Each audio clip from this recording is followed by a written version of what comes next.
அஸ்ஸலாமு அலைக்கும் வரஹ்மத்துல்லாஹி. கண்ணியத்திற்குரிய எல்லாம் வல்ல அல்லாஹ் ஜல்ல ஷானஹு தஆலாவின் நல்லடியார்களே, ரமலான் மாதத்தினுடைய துவக்கத்தையும் 2 பெருநாட்களையும் ஒவ்வொரு மாதத்தினுடைய முதல் நாளையும் எவ்வாறு தீர்மானம் செய்வது என்பது குறித்து நபிகள் நாயகம் ஸல்லல்லாஹு அலைஹி வஸல்லம் அவர்களுடைய சில பொன்மொழிகளை, வழிகாட்டுதல்களை சென்ற வாரம் நாம் அறிந்தோம். அதன் தொடர்ச்சியாக அல்லாஹ் ரப்புல் ஆலமீன் தன்னுடைய திருமறை குர்ஆனிலே இந்த நோன்பை, பெருநாளை எப்படி நம்ம தீர்மானம் செய்வது என்பதை புரிந்து கொள்ளுகிற வகையில் ஒரு வசனத்தை அருள் இருக்கிறான்.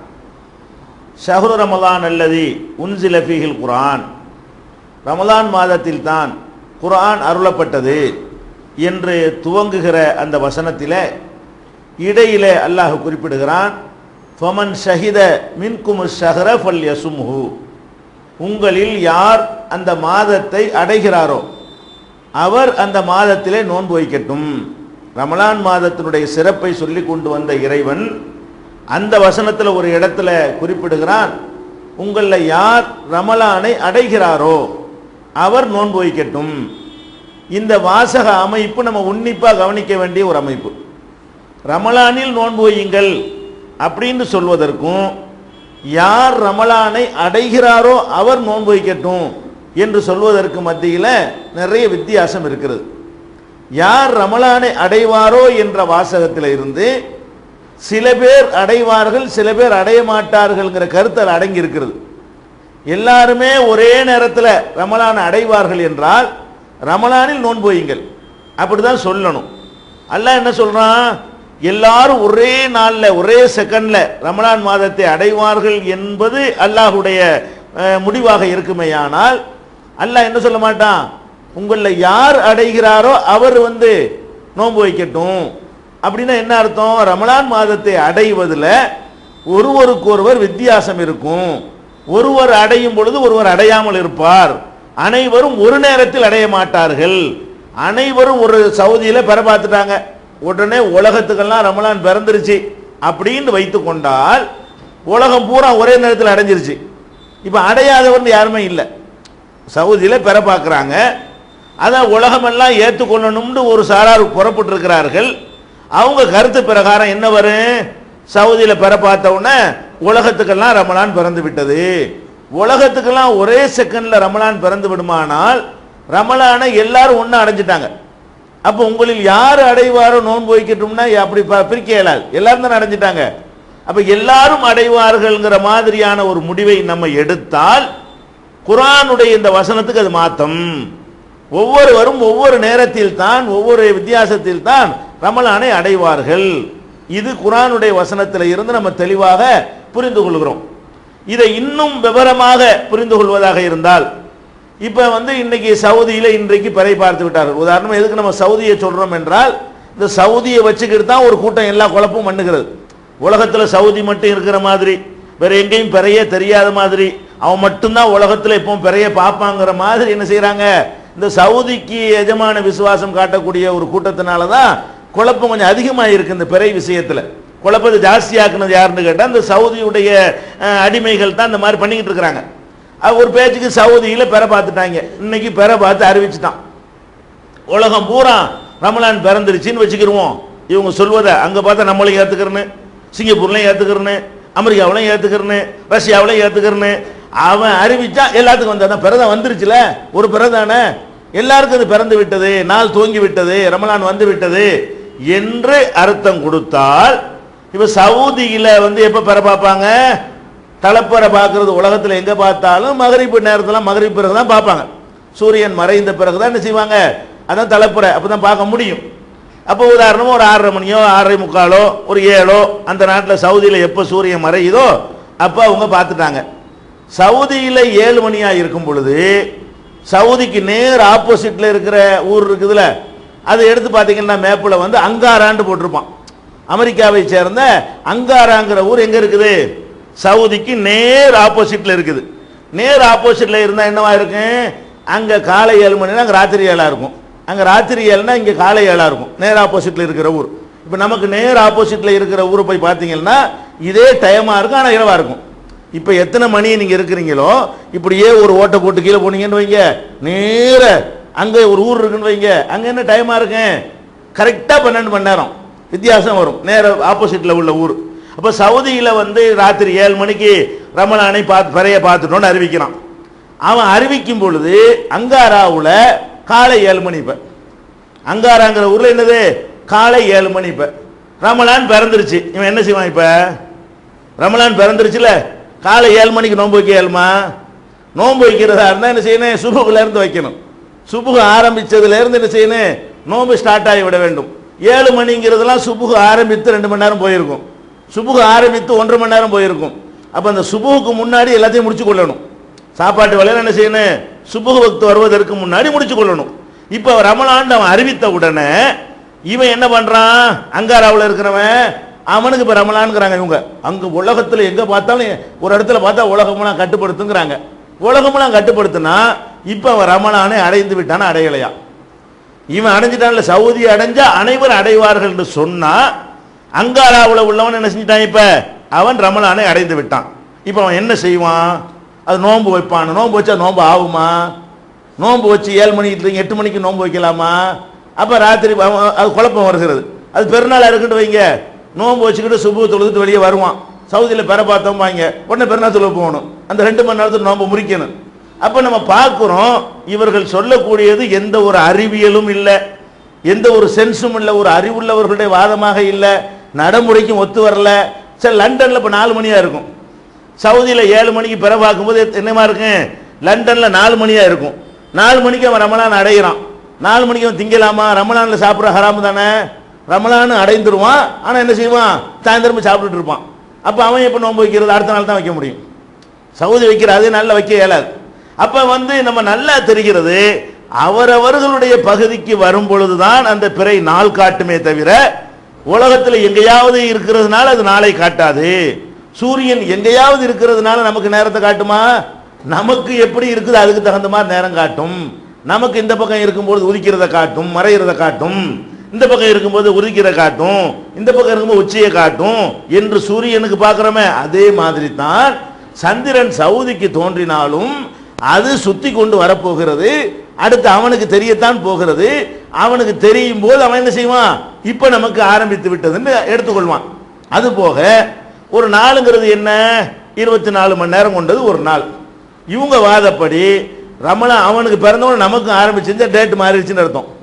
டேட் மாறுதுன்னு அர்த்தம். நாள் பிறந்துருச்சுன்னு சொன்னால் அவனுக்கு மகரிப்பு டயத்தில் வந்து நாள் ஆரம்பமாகிடுது. இவனுக்கு நாளை எப்போ ஆரம்பமாகும்? காலை 7 மணிக்கு நாள் ஆரம்பமாகும். மகரிப்போட அடுத்த நாள் ஆரம்பிச்சிடும். இவனுக்கு மொத்தமே ஒரு நாளைக்கு எவ்வளவு? 10 மணி நேரம். ஒரு நாளைக்கு ஒருத்தனுக்கு எவ்வளோ நேரம் இருக்குன்னு 24 மணி நேரம் கிடைக்கணும்ல. அவன் பிறைய பார்க்குறான் மகரிப்பில், அடுத்த மகரிப்பு வரைக்கும் ஒரு நாள், அவனுக்கு 24 மணி நேரம் ஆயிடுச்சு. நமக்கு அவன் சொல்றதை நம்ம ஏற்றுக்கிட்டோம்னு சொன்னால் நம்முடைய நாள் இப்போ அவன் பார்த்தவொன்னே நமக்கு என்ன செய்யுது? பிற வருதுங்கிறாங்க. அவன் சவுதியில் பார்த்துட்டதுனால நம்மளுக்கு ஏற்றுக்கிறனுங்கிறாங்க. சவுதியில் பார்க்குற எத்தனை மணிக்கு அறிவிப்பான்? நம்ம மகரிபையெல்லாம் கடந்து ஒரு 2.5 மணி நேரம் கழித்து 9:30 மணிக்கு அவன் அறிவிப்பான். 9:30 மணிக்கு ரமலான் பிறக்குதுங்கிறோம். அப்போ நமக்கு நாளுடைய ஆரம்பம் எப்போ? 9:30. 6 மணிக்கு நம்ம ரமலான் ஆரம்பம் போல அவன் பார்க்கலையே.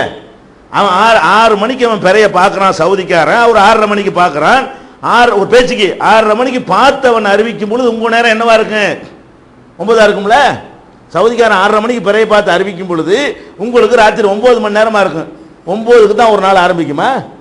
அப்போ முதல் 2 மணி நேரம், அந்த 2 மணி நேரம் அதில் சேர்ந்துருமா? அது எந்த நாள்? அது அந்த 2 மணி நேரம், 2 மணி நேரத்தில் ஒரு நாள் வந்து முடிஞ்சு போயிருமா? மகரிப்பில் நம்ம ஒரு நாளில் துவங்கி இருக்கிறோம். மகரிப்பில் என்ன நாள்? ரமலான் பிறை 1 துவங்குறோம். 9 மணிக்கெல்லாம் ரமலான் பிறை 2 ஆயிருமா? நம்ம மகரிப்பில் இருக்கும்போது தான் ஒரு நாளை கணக்கு பண்ணணும். மகரிப்பில் தான் ஒரு நாள் ஆரம்பமாகும். அவன் இங்கிலீஷ் கணக்கு படி பார்த்தா நள்ளிரவில் ஆரம்பிக்கும். இங்கிலீஷ் கணக்கு படி பார்த்தா என்ன செய்யும்? நைட்டு 12 கடந்த உடனே ஒரு நாள்னு சொல்லுவோம். ஏதோ ஒன்று இவங்க மகரிப்பை ஏற்றுக்கிற வேணாம், எந்த ஒரு நேரத்தையும் வைங்க. எந்த ஒரு நேரத்தை வச்சாலும் அந்த நேரத்தை எல்லாரும் ஒரு நேரத்தில் அடைவாங்க? அடைய மாட்டாங்க. அப்போ அவன் வந்து ரமலானை அடையும் பொழுது நம்ம நைட்டு 10 மணிக்கு உட்காந்துக்கிட்டு எங்களுக்கு இப்போ ரமலான் வருதுன்னா 10 மணிக்கே ரமலான் வரும். 10 மணியா ஒரு நாளுடைய ஆரம்பம். அப்போ அந்த நாளைக்கு மட்டும் 20 மணி நேரமா? அந்த நாள் சுற்றி மகரிபில் முடிஞ்சிருமே. 10 to 10 வந்தால் தானே 24 மணி நேரம். 10 மணிக்கு ரமலான் ஆரம்பிக்குது, 6 மணிக்கெல்லாம் மறுபடியும் ரமலான் முடிஞ்சு போயிடுது. 10 to 6ன்னா உங்களுக்கு எத்தனை மணி நேரம்? 20 மணி நேரம். 20 மணி நேரமாக ஒரு ரமலான் ஒரு மாதத்துடைய ஒரு நாளுடைய அளவு உலகத்துக்கெல்லாம் பாரபட்சமாக வருது. சில பேருக்கு ஒரு நாள் அரை மணி நேரம் தான் கிடைக்கும். சவுதியில் வந்து காலை சாயந்தரம் 6 மணியாக இருக்கும்போது பெற பார்க்கும் பொழுது மாலை 5:30 மணியாக இருக்கான் ஒரு ஊரில். பிரிட்டனில் உள்ள ஒரு ஏரியாவில் மாலை 5:30 மணியாக இருக்கும். 5:30 மணிக்கு அவங்க அறிவிப்பாங்க, என்னது நாள் பிறந்துருச்சு. மறுபடியும் மகரிப் ஆயிருமா அவனுக்கு, அடுத்த நாளுக்கு அவன் போயிடுவான். 5:30 to 6 தான் அவனுக்கு அந்த கிழமை. 6 மணிக்கு அவனுக்கு இரவாயிரும். வேற நாள் மாறுமே. மகரிபான டேட் மாதிரி ஆகணுமே.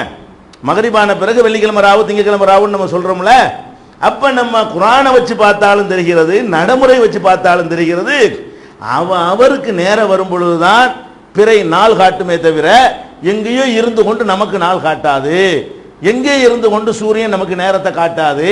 நமக்கு நேரம் வரணும் என்ற கருத்து வந்து இந்த குர்ஆனுடைய வசனத்தில் இருந்தும் நமக்கு உறுதியாகிறது. அதே மாதிரி இந்த கிரகண தொழுகையை பற்றி கூட நம்ம பல சந்தர்ப்பங்களில் சொல்லி இருக்கிறோம். சூரிய கிரகணத்துக்கு தொழுவணும், சந்திர கிரகணத்துக்கு தொழுவணும். எவ்வளவு நேரத்துக்கு தொழுவணும்?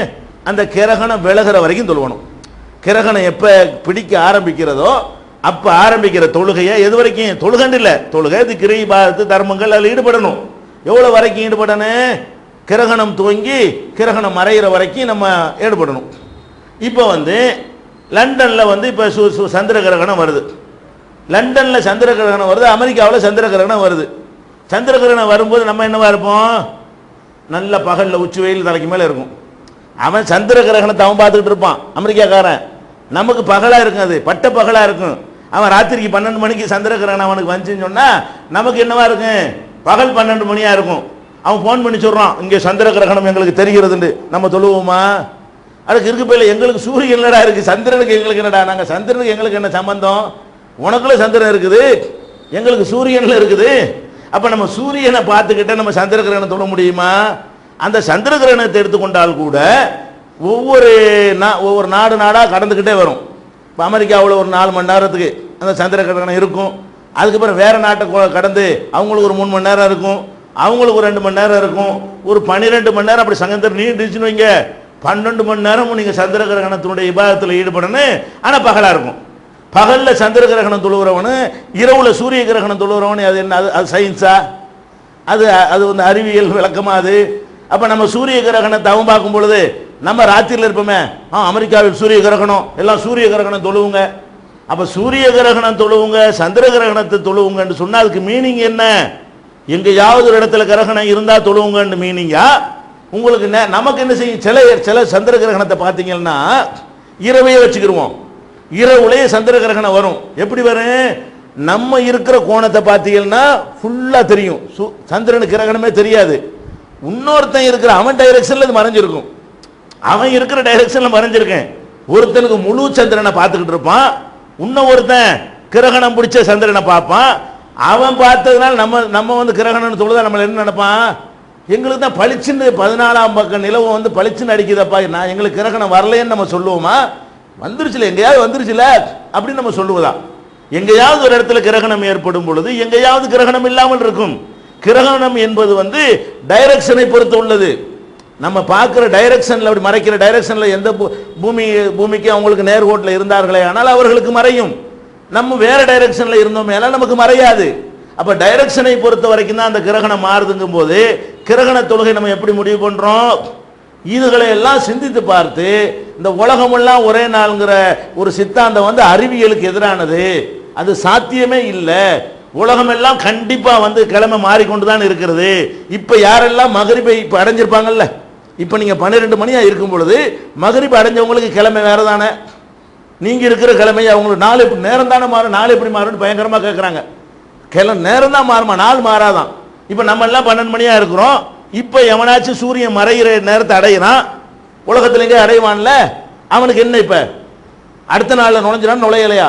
இஸ்லாமிய கணக்குப்படி மகரிபை அடைஞ்ச உடனே அவன் வேற நாளுக்கு போயிடுவான் இல்லைங்க. நம்ம வெள்ளிக்கிழமையில் இருப்போம், மகரிபை யாரெல்லாம் அடைஞ்சிட்டான்னு அவன் சனிக்கிழமையில் இருப்பான். இப்பவே உலகத்தில் எங்கெல்லாம் மகரிபா இருக்கிறதோ எங்கெல்லாம் 7 மணியாக இருக்கிறதோ, எங்கெல்லாம் இரவு 8 மணியாக இருக்கிறதோ, எங்கெல்லாம் இரவு 9 மணியாக இருக்கிறதோ, எங்கெல்லாம் இரவு 10 மணியாக இருக்கிறதோ, அவனுக்கு கிழமை என்ன? சனி. உங்களுக்கு வெள்ளி, அவனுக்கு என்னது? சனி. மகரிப் அடைஞ்ச சனி தானே. அப்ப வந்து கிழமைகள் மாறத்தானே செய்யுது. சவுதிக்கு நம்ம மகரிப் அடைஞ்சோன்னு நம்ம இன்னைக்கு மகரிப் அடைகிறோம். மகரிப் அடையும் பொழுது 6:30 மணிக்கு மகரிப் அடைகிறோம். நமக்கு சனிக்கிழமை ஆரம்பிச்சிருது. சவுதிக்காரன் 4 மணிக்கு இருப்பான், அவன் வெள்ளியில் தான் ஒன்று இருப்பான். சவுதிக்காரன் நம்ம சூரியன் மறையும் பொழுது சவுதிக்காரன் எத்தனை மணிக்கு இருப்பான்? 4 மணியில் இருப்பான். அவன் என்னன்னு கேட்டால் அவன் வெள்ளிக்கிழமை இருப்பான். அவனுக்கு எப்போ மகரிப் ஆகும்? நம்ம மகரிப் அடைஞ்சு 2.5 மணி நேரம் கழிச்ச பிறகுதான் அவனுக்கு நாள் மாறுது, நாளே டேட் மாறுது, காலண்டர் மாறுது. அப்ப இந்த காலண்டர் மாறுவது என்பது நாளும் வித்தியாசம் வரத்தான் செய்கிறது, நேரமும் வித்தியாசம் வரத்தான் செய்கிறது. ஒரு நேரத்தில் அனைவரும் அடைவார்கள், அடையணும், எங்கேயாவது உள்ள தகவலை எடுத்துக்கிட்டு நம்ம அமுல்படுத்தணும் என்பது புதுசா விஞ்ஞானம்ங்கிற பெயர்ல வந்து நடைமுறைக்கு ஒத்து வராத, சாத்தியப்படாத, நிறைய குழப்பங்களை ஏற்படுத்தக்கூடிய, பகல் காலங்களில் திடீர்னு அரை நேரம் நோன்பு வைக்கக்கூடிய, கால் நோன்பு வைக்கக்கூடிய, 1 மணி நேரத்தை நோன்பு வச்சுட்டு முறிக்கக்கூடிய பலவிதமான குழப்பத்தை உலகத்துக்கு ஏற்படுத்திடும். அவன் பார்த்தான்னு அறிவித்த உடனே நம்ம சுபு தொழுதுட்டு அப்போ தான் வெளியே வருவோங்க, நாங்கள் பெற பார்த்துட்டோமா, அவன் பெருநா பெறையை பார்த்துட்டோமா. நான் நோன்பு வச்சுக்கிட்டு சுபு தொழுதுட்டு வர்றேன் எங்கள் அமெரிக்காவில் இருந்துட்டு. அமெரிக்காவில் இருக்கிறவன் நோன்பு வச்சுக்கிட்டு 30வது நாள் நோன்பு வச்சுக்கிட்டு 29வது நாள் நோன்பு வச்சுக்கிட்டு என்ன செய்யறான்? சுபு தொழுதுட்டு வெளியே வர்றான். சவுதியில் போனாங்க, ரமலானை பார்த்துட்டோம், இது பெருநா பெறையை பார்த்துட்டோம், இவனுக்கு பெருநாளா இல்லையே, இப்போ என்ன செய்யணும்? இந்த 10 நிமிஷம் நோம்பு முடிச்சிடணுமா? 10 நிமிஷம் நோம்பா இவனுக்கு? இப்படிலாம் வருமா மார்க்கத்தில்? அதனால பேசாம ரசூல் அதுக்கு தான் சொன்னாங்க, பெற பார்த்து நோம்பு வைங்க, பெற பார்த்து நோம்பு விடுங்க. மேகமா இருக்குதா, பெரிய மேலே இருக்கலாம், அதெல்லாம் நீங்க ஒரி பண்ணிக்கிற வேண்டிய தேவையே இல்லை. அடுத்த நாளைக்கு தள்ளி விட்டு போங்க, இன்னைக்கு வந்து 30வது நாள் வச்சுக்கிறங்க. இவ்வளவு தெளிவாக ரசூல் ஸல்லல்லாஹு அலைஹி வஸல்லம் அவர்கள் செஞ்சாங்க. ஃபஅக்மிலு இத்தத ஷஅபான 30, மேகமூட்டம் ஏற்பட்டால் ஷாபான் மாதத்தை 30 நாட்கள் என்று எண்ணிக்கொள்ளுங்கள். இதுல இந்த கருத்துக்களை சொல்லும் பொழுது பயங்கரமான சில கேள்விகள்லாம் உங்கள்கிட்ட கேட்பாங்க. என்ன கேள்வி கேட்பாங்க? மக்காங்கிறது உலகத்துக்கு நடு மையமாக இருக்கிறது, நடு நாயகமாக இருக்கு, நடு சென்ட்ரல் அமைந்திருக்கிறது, அங்க உள்ள உலகத்தை எல்லாம் கட்டுப்படுத்தும் ஒரு புது தத்துவத்தை சொல்லுவாங்க. இது நம்ம ஆட்களை பயான்கள் எல்லாம் பெரிய பெரிய அசர்த்துமார்கள் இதை சொல்லிட்டு இருக்கிறாங்க. மக்கா வந்து உலகத்துக்கு நடுநாயகமாக இருக்குது. உலக உருண்டை எடுத்து பார்த்துருக்கிறீங்களா?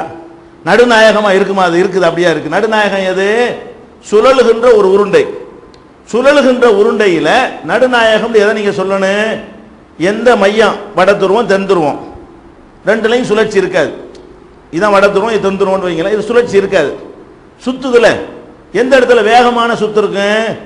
இங்கே இருந்து 90 டிகிரியில் அல்ல இங்கே இருந்து 90 டிகிரின்னு இருக்கு, வேகமாக இந்த சுழற்சி இருக்கும். அப்படித்தானே? 90 டிகிரி வந்த எந்த இடத்துல இந்த மைய புள்ளி இருக்கிறதோ அந்த இடத்துல சுழற்சி சின்ன வட்டம், சின்னதா சுத்தும், இங்கே வேகமா சுத்தும். இந்த இடத்த பூமத்திய ரேகைன்னு சொல்றான். பூமிக்கு உள்ள மத்திய ரேகை எது? வட துருவம் இது, தென் துருவம் இது, இதுல இருந்து உள்ள சென்று பகுதி இருக்குல்ல, அது பூமத்திய ரேகை. பூமிக்கு மத்தியில உள்ள ரேகையெல்லாம் உருண்டையில போட்டிருக்காது, அது கற்பனையை நம்ம கண்டுபிடிக்கிறது. அல்லாஹ் படிச்ச பூமி நம்ம செய்யற மனுஷன் தயாரிக்கிற மேப்ல தான், குளோப்ல தான் அந்த பூமத்திய ரேகை இருக்கும். சேட்டலைட்ல போய் பூமியில பார்த்தா இருக்காது. பூமியில அல்லாஹ்வே அந்த கோடை போட்டு வைக்கல, நம்ம தயாரிக்கிற உருண்டையில இருக்க அந்த பூமத்திய ரேகை போட்டு வச்சிருப்பான். அப்ப அந்த பூமத்திய ரேகையை அப்படி சுத்தி விட்டு பாருங்க, அந்த ரேகையில மக்கா இருக்கான்னு பாருங்க, மக்கா வராது. பூமியுடைய மையம் எது? பூமியுடைய மையம்ங்கிறது பூமத்திய ரேகை. பூமத்திய ரேகை வந்து மக்காவோட ஓடவே இல்லையே, மக்காவுக்குள்ளே பூமத்திய ரேகை வரலையே. அப்ப ஏன் மக்காவே எடுத்துக்கிறேன்? மையமா இருந்தா சரி, மையமாவே இருக்கட்டுமே, மையமா இருந்தா நம்ம ஏத்துக்கிறோமா? தொழுகையை நோக்க சொன்னா அதுக்கு மட்டும் நோக்கிட்டு போகணுமே தவிர, மையமா இருக்கனால அவன் சும்மா தொழுமா நம்ம சும்மா தொழ முடியுமா? அவன் நோன்பு இருக்கும்போது நோன்பு இருக்க முடியுமா? அவன் நோன்பு வைக்கும்போது நோன்பு வைக்க முடியுமா? மையமாவே இருக்கட்டும். மையம்ங்கிறது தப்பு, பொய்யான அறிவியலுக்கு எதிரான, பூகோள அறிவுக்கு எதிரான கருத்துக்களை வைத்து மக்கா நடுநாயகமா இருக்குது. நடுநாயகமாவெல்லாம் இல்லை, அது ஒரு ஓரத்துல தான் பூமத்திய ரேகைக்கு பக்கம் ஒதுங்கி தான் இருக்கே தவிர நடு பகுதியில் எது கிடையாது. மக்கா இருந்தா கொண்டாந்து காட்ட சொல்லுங்க, குளோப்ல கொண்டாந்து எங்கப்பா நடுவுல எங்கப்பா இருக்குன்னு கேளுங்க, யாராலையும் காட்ட இயலாது. மக்கா வந்து நடுநாயகமாவெல்லாம் இல்லை. அடுத்து என்ன செய்வாங்க தெரியுமா? இதெல்லாம் குழப்பங்கள், அவங்க கருத்தை நிலைநாட்டுறதுக்காக வேண்டி லைலத்துல் கத்ரும்பாங்க. திடீர்னு ஒத்தப்படையில் லைலத்துல் கத்ர் வருது, உனக்கு ஒரு நாள் எனக்கு ஒரு நாள் வந்தா எனக்கு ரெட்டை உனக்கு ஒத்தையாவுமே, யாருக்கு லைலத்துல் கத்ர் கிடைக்குன்னு பயங்கரமான ஒரு கேள்வி எடுத்து போட்டுருவாங்க. என்ன கேள்வி? நான் ஒண்ணுங்கிறேன், நீங்க 2ங்கிறீங்க. அப்ப 1 2 வந்துச்சுன்னா 21 22லையும் குழப்பம் வரும்ல. நான் 20னா நீங்க 21ம்பீங்க, நான் 22 நீங்க 23ம்பீங்க. அப்ப எனக்கு உங்களுக்கு என்ன வருது? எனக்கு ஒரு நாள் உங்களுக்கு ஒரு நாள்ல ஆரம்பித்தால் ரெட்டப்படையா இருக்கிறவன் வந்து அதை ஒத்தேம்பான், ஒத்தையா இருக்கிறவன் வந்து என்ன செய்வான்? ரெட்டப்படையா இருக்கிறவன் அதை ரெட்டேம்பான். இவன் எதை ரெட்டேங்கிறான்னு அதை அவன் ஒத்தேம்பான், அவன் எதை ஒத்தேங்கிறான்னு அது இவன் ரெட்டேம்பான். உனக்கு 24 23ம்பாங்க. அப்ப நம்ம 25 ஒத்தேம்பா, எங்களுக்கு 26ம்பாங்க. அப்ப இது எப்படி லைலத்துல் கத்ர் கிடைக்கும்னு பயங்கரமான ஒரு தத்துவத்தை எடுத்து போட்டுருவாங்க. லைலத்துல் கத்ர் கிடைக்காதுதான் இந்த கணக்குப்படி பார்த்தா. ஆனால் இது என்ன இன்னைக்கு புதுசா வரக்கூடிய ஒரு கேள்வியா? ரசூலுல்லாஹ் காலத்தில் இப்படி இருந்துச்சு. அப்ப ரசூலுல்லாஹ் அல்லாஹ்வுடைய தூதர் அலட்சியப்படுத்தின கேள்வியை நம்ம கேட்கலாமா? ரசூல் ஸல்லல்லாஹு அலைஹி வஸல்லம் என்ன உங்களுக்கு சொன்னாங்க? பிறையை பார்த்து நோன்பு வைங்க, பிறையை பார்த்து நோன்பு விடுங்க, மேகமா இருந்தால் 30 ஆக்கிக்கிறங்க. மேகமா இல்லாதவன் என்ன செய்வான்? பார்த்துருவான். மேகமாய் இருந்தால் 30 ஆக்கிக்கிறங்கன்னு சொன்னா மேகமா இல்லாத ஒரு காரன் என்ன செய்வான்? பிறைய பார்க்குவான். அல்லாஹ்வுடைய ரசூலுடைய இந்த ஹதீஸ் பிரகாரமே மேகமா இருக்கிறவன் வந்து 30மா, மேகமா இல்லாதவன் அடுத்த மாசம் பிறந்துருச்சுமா என்று ரசூலுல்லாஹ் அனுமதிக்கிறாங்க. அப்ப ரசூல் ஸல்லல்லாஹு அலைஹி வஸல்லம் கேட்கிற கேள்வி இது. என்னங்க நீங்க ஒருத்தனுக்கு மேகமா இருக்கிறவனுக்கு 30ங்கிறீங்க, மேகமா இல்லாதவனுக்கு 1 வந்துருச்சுங்கிறீங்க. அப்ப ஒருத்தனுக்கு ஒத்த ஒருத்தன் ரெட்ட வருதுன்னு கேட்கலாமா? ரசூலுல்லாஹ்ல கேட்கணும். இதை என்னமோ இன்னைக்கு தான் இது ஏற்படுற மாதிரி பேசுறாங்க. இது அன்னைக்கு ஏற்பட்டுச்சு.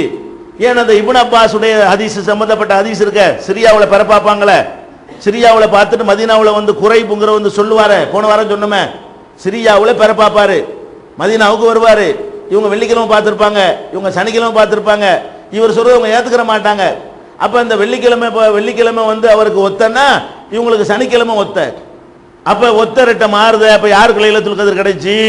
மதீனா வாசிகளுக்கு பூரா கிடைக்காம போச்சா, அல்ல சிரியா வாசிகளுக்கெல்லாம் கிடைக்காம போச்சா? இந்த கிடைக்காம போறதுக்கு இப்னு அப்பாஸ் என்ன பண்ணாரு? இப்படித்தான் ரசூலுல்லாஹ் எங்களுக்கு உத்தரவு போட்டாங்க, நாங்க பார்க்கணுமே தவிர, அல்ல நாங்க 30 பூர்த்தி ஆக்கணுமே தவிர நீ பார்க்கறது நாங்க ஏத்துக்கிற கூடாதுன்னு ரசூலுல்லாஹ் சொன்னாரா இல்லையா? அப்ப அல்லாஹ்வுடைய தூதர் சொல்லி இருக்கும் பொழுது லைலத்துல் கத்ர் பெரிய பயங்கரமான கேள்வி. இதெல்லாம் ரொம்ப சிம்பிள் விஷயம். லைலத்துல் கத்ர்னா குர்ஆன் இறங்குற இரவுன்னு அர்த்தம்ங்க. அதானே? குர்ஆன் இறங்கின இரவு திரும்பியா வரும்? அதுக்கு என்ன அர்த்தம்? முதல்ல லைலத்துல் கத்ர்ங்கிறது ஒரு நாள்ல அல்லாஹ் குர்ஆனை இறக்குனா அந்த நாள் இப்ப திரும்பி ரிவர்ஸ் பூமி சுத்தி வருதா? அந்த நாளே திரும்பி வந்தா ரசூலுல்லாஹ் பார்க்கலாம். இப்ப அந்த நாளே திரும்பி வந்தா என்ன செய்யணும்? அதே நாள் திரும்பினா அதே ஹிரா குகை, அதே ரசூலுல்லாஹ், அதே அபூபக்கர் எல்லாத்தையும் பார்க்கலான்னு வருமே. அதான் அர்த்தம். அந்த நாளை திரும்புது. போன எந்த நாளும் திரும்பாது, சென்ற செகண்ட் திருப்பி வராது. அப்ப லைலத்துல் கத்ர் என்ன? அந்த நாளை மதிப்பதால் அல்லாஹ் gift தர்றான்னு அர்த்தமே தவிர அந்த நாளே வருதுன்னு அர்த்தம். அந்த நீ பிறந்த நாள் 77வது பிறந்த நாளுங்கிறீங்க, என்ன அர்த்தம் அதுக்கு? இன்னைக்கு தான் பிறந்தீங்களா? அப்ப அந்த நாள் திரும்பி வந்துருச்சா? அது அப்படி கிடையாது. அதை வந்து நம்ம நினைவு கொண்டு கொள்றோம், அதை நம்ம மதிக்கிறோம். இஸ்லாத்தில் பிறந்த நாளில் புரிஞ்சுக்கிறதுக்காக வேண்டி அதை நம்ம என்ன செய்யறோம்? மதிக்கிறோம். அந்த மாதிரி தான் குர்ஆன் இறங்கின நாளை மதித்து ஒற்றை இரவுகளில் நம்ம தேடும் பொழுது அல்லாஹ் நினைக்கிறான், அல்லாவே அனுமதிச்சதுனாலையும் அல்லாஹ்வுடைய ரசூலை 2 நாள் வரலாம்னு சொன்னதுனாலையும் இவனுக்கு எது ஒத்தங்கிறானா அன்னைக்கு இவனுக்கு அல்லாஹ் பரிசு கொடுப்பான், அவனுக்கு ஒத்தன்னு நினைக்கக்கூடியதுக்கு அவனுக்கு பரிசு கொடுப்பான். அல்லாஹ் கொடுக்கிற பரிசு தான் இங்க முக்கியம். 1000 மாசத்துக்கு நிகரான நன்மையை அவன் தருவான். இதுல எந்த ஒரு குழப்பமும் கிடையாது. கிஃப்ட்ல தர்றது, அந்த நாளை பூமியை ரிவர்ஸ்ல சுத்தி விட்டு எல்லாம் தர்றது இல்ல. அது வேற நாள், இது வேற நாள் தான். அப்ப நான் கேட்கிறேன், லைலத்துல் கத்ர்ங்கிறீங்கல்ல, உங்க வாதப்படி வருவோமே, சவுதியில உள்ளவன் பெற பார்த்துட்டான்ல, அதான ஒத்தப்படையான இரவு. நேர் ஆப்போசிட்ல இருக்கிறவன் அந்த இரவு எப்படி அடையுவான்? பகலாவில் இருப்பான். லைலத்து கிடைக்க மாட்டேங்குது. லைலத்துனா இரவுன்னு அர்த்தம். அந்த நாளே 1000 மாசத்தை விட சிறந்தது கிடையாது. குர்ஆன் பிரகாரம் அந்த இரவு தான் சிறந்தது. 1000 மாசத்தை விட சிறந்தது எல்லாம் சொல்றாங்க. லைலத்துல் கத்ரி கைரு மின் அல்ஃபி ஷஹர். இப்ப சவுதியில பார்க்கும் பொழுது, பிறகு பார்க்கும் பொழுது அதிகாலை சுபுகுல ஒருத்தன் இருக்கிறான். இவனுக்கு சவுதியில இரவு இருக்கிற வரைக்கும் இவனுக்கு பகலாவே இருக்கும். சவுதியில இரவு இருக்குல்ல, அப்ப லைலத்துல் கத்ர் முடிஞ்சு போச்சு. இப்ப இவனுக்கு என்ன? உங்க கருத்துப்படி வராத, உலகத்துக்கெல்லாம் அறிவிச்சா கூட வராத. என்னமோ அவ சொன்ன சித்தாந்தத்தில் இது வராத மாதிரி, நம்ம சொன்ன சித்தாந்தத்தில் குழப்பம் வர்ற மாதிரின்னு சொல்றாங்களே. நீங்க சொல்றபடி உலகத்துக்கு அறிவிப்போம். எப்படி அறிவிப்போம்? சவுதியில எப்ப பார்க்கறான் அதான் பெற ஒண்ணு. அப்ப அவன் எதை ஒத்தப்படங்கிறானோ அதான் நமக்கு ஒத்தப்பட நீங்க அறிவித்தால், அந்த பகலா இருக்கிறவன் அடுத்த ராத்திரியில தானே போய் நுழையிறான். அவன் இரவெல்லாம் கடந்துருவான சவுதிக்காரன். சவுதிக்காரன் காலையை சுபுக அடையும் போது அமெரிக்காக்காரன் ராத்திரி அடைவான். அப்போ லைலத்துல் கத்ர் அவனுக்கு தான் கிடைக்கல.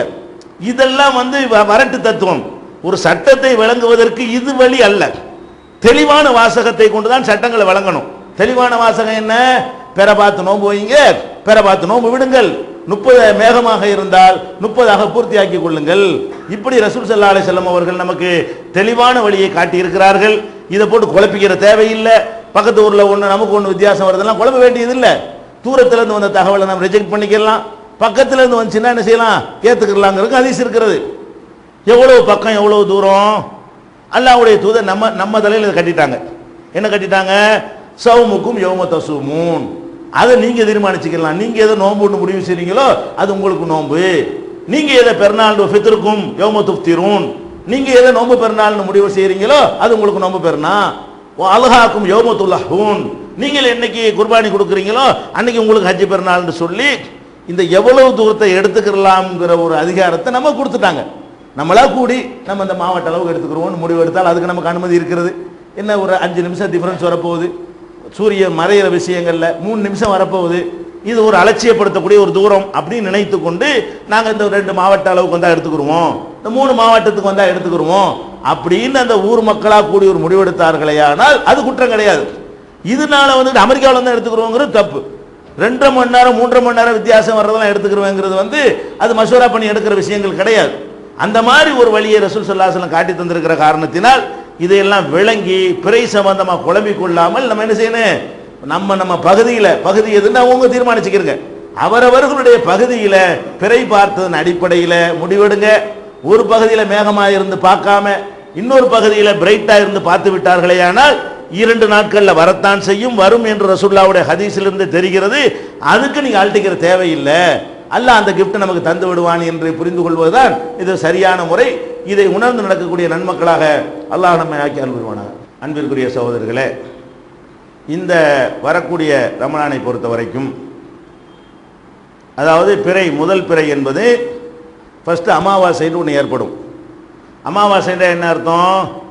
சூரியனுடைய ஒளி சந்திரனில் பாதி சந்திரனில் பட்டாலும் நம்மளை நோக்கி காட்டுதல சந்திரன் முகம் அதில் வெளிச்சமே இருக்காது. ஆப்போசிட் சைடில் என்ன செய்ய, அந்த வெளிச்சம் எதிர் திசையில் விழும், முழு இருட்டாக காட்டும். அதுக்கு பேர் என்னது? அமாவாசைங்கிறோம். இந்த அமாவாசைங்கிற முழுசா சூரியனுடைய வெளிச்சம் எதுவும் நம்மளை நோக்கி பிரதிபலிக்காது, நமக்கு எதிர் சைடில் தான் பிரதிபலிக்கும், பூமியை நோக்கி பிரதிபலிக்காது. இது அப்படி நீடிக்காது, கொஞ்சம் ஒரு செகண்ட் தான் ஓடிக்கிட்டு சுற்றிக்கிட்டே இருக்கிறது தான், எல்லாமே அப்படி நிற்கிறது கிடையாது. கொஞ்ச நேரத்தில் என்ன ஆயிரம், அமாவாசை விலக ஆரம்பிச்சிடும்.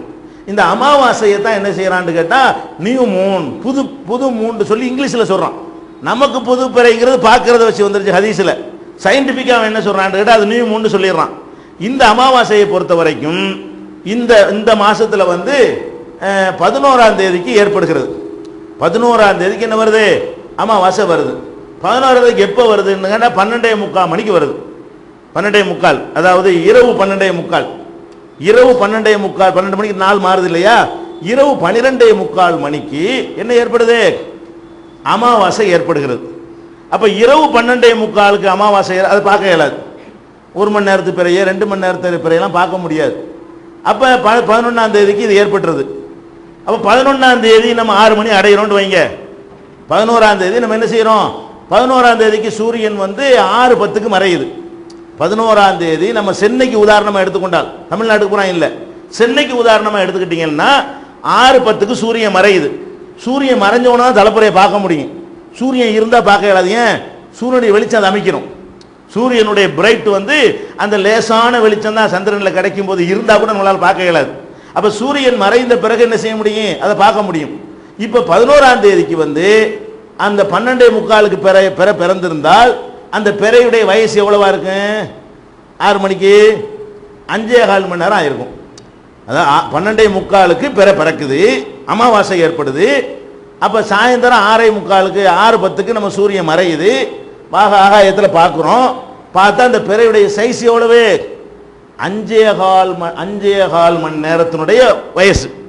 பிறையுடைய 5.25 மணி நேரத்தில் எவ்வளவு வெளிச்சம் படும் என்றால் அது நம்ம கண்களுக்கு தென்படுற அளவுக்கு இருக்கா? உலகத்தில் எந்த கண்ணை கொண்டு பார்க்க இயலாது. எந்த பிறை பிறந்து 5.25 மணி நேரம் தான் ஆயிருக்குமே, ஆனால் 3 மைல் அளவுக்கு தான் அந்த வெளிச்சம் நமக்கு தெரியும், 3 முடி அளவுக்கு. அவ்வளவுதான் தெரியும். ஆனால் அது அதிகமான இடத்த படும். பூமியிலிருந்து 3,79,000 கிலோமீட்டர்ல இருக்கிறது சந்திரன், ரொம்ப பக்கத்துலலாம் இல்லை. அப்போ 3,80,000 கிலோமீட்டர் தூரத்தில் இருக்கிறத பார்க்கறதா இருந்தா ஒரு அளவுக்கு அதில் வெளிச்சம் வரணும். 5 மணி நேரத்து வெளிச்சத்தை பார்க்க இயலாது. மறுநாள் 12ஆம் தேதிக்கு நீங்க வேண்டுமானால் ஒரு 12 ஒரு 24 29 மணி நேரம் ஆயிடுது அந்த பிறையுடைய வயசு. அது பார்க்கக்கூடிய சைஸ்ல இருக்கிறதுனால அன்றைக்கு பார்க்கலாம். சூரியன் மறைஞ்ச பிறகு ஒரு 28 மணி நேரம் 12ஆம் தேதி இருக்கு. இதுக்கெல்லாம் சயின்ஸை பயன்படுத்திக்கலாம். பார்க்கறது எப்போ முடியும், எப்போ பார்க்க இயலுங்கிறதுக்கு இந்த அதுக்கு சாத்தியமான நாட்கள் கண்டுபிடிச்சிக்கலாம். 11ஆம் தேதிக்கு எவனாவது பார்த்தேன்னு சொன்னா கண்டிப்பா அது பொய் சொல்றான் தான், பார்க்க முடியாது. 12ஆம் தேதிக்கு பார்ப்பதற்கு சாத்தியம் இருக்குது. மேகம் இல்லாமல் உங்களுக்கு தெரிஞ்சா அன்னைக்கு நாளை கொண்டாட வேண்டியதுதான். எங்கேயாவது மேகமாக இருந்து மறைந்து விடுமையானால் அவங்க மறுநாள் கொண்டாடிக்கிற வேண்டியதுதான், மறுநாள் நோன்புன்னு அறிவித்துக் கொள்ள வேண்டியதுதான். இதுதான் அறிவுபூர்வமான ஒரு முடிவு. இதை உணர்ந்து 12ஆம் தேதி பிறை பார்ப்பதற்காக நம்மெல்லாம் என்ன செய்யணும், முயற்சி பண்ண வேண்டும். அல்லாஹ் சரியான முறையில் இந்த பிறையை கணித்து நடக்கக்கூடிய மக்களாக ஆக்கியல்.